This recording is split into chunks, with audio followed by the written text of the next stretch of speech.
Samantala, World Habitat Day ang pinagdiriwang ngayong araw. Kaya't paano nga ba masasabi na tayong mga tao ay maayos at nakikinabang sa mundong ating ginagalawan?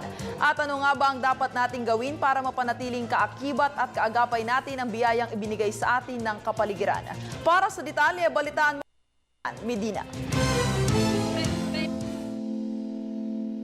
Ipinagdiriwang tuwing Oktubre ang World Habitat Day upang magbalik tanaw ang sangkatauhan sa estado ng ating mga nasyon at itaguyod ng mga mamamayan ang kinabukasan at karapatan ng bawat isa sa isang bubong na masisilungan.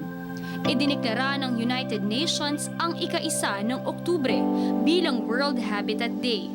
Ngunit sa taong 2013, ika-7 ng Oktubre ang napiling petsa para ilunsad ang tema nitong urban mobility o ang madaliang mapakilos ang mga pangangailangan ng isang komunidad, kasabay ng kanyang pagdami at pag-unlad.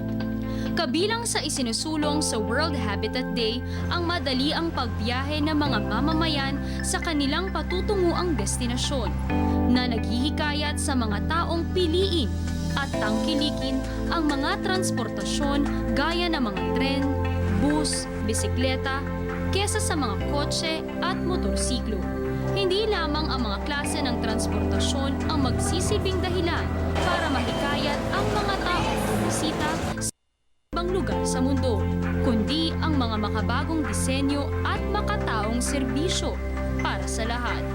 Layon rin ng World Habitat Day ang masolusyonan ang mga suliranin kaugnay ang mga hinaharap na pagsubok nitong pabago-bagong panahon. Kasama na ang paglaki ng populasyon, dami ng mga informal settlers, climate change, iba't ibang klaseng polusyon, at pagtaas ng presyo ng commodities. Inaasahan naman ng United Nations na sa pagdiriwang ng World Habitat Day, hindi lang mamulat ang mga tao sa isang pagbabago, kundi magtulong-tulong upang makamit ang isang magandang kinabukasan. Para sa balitaan, ako si Dayan Medina, Telebisyon ng Bayan.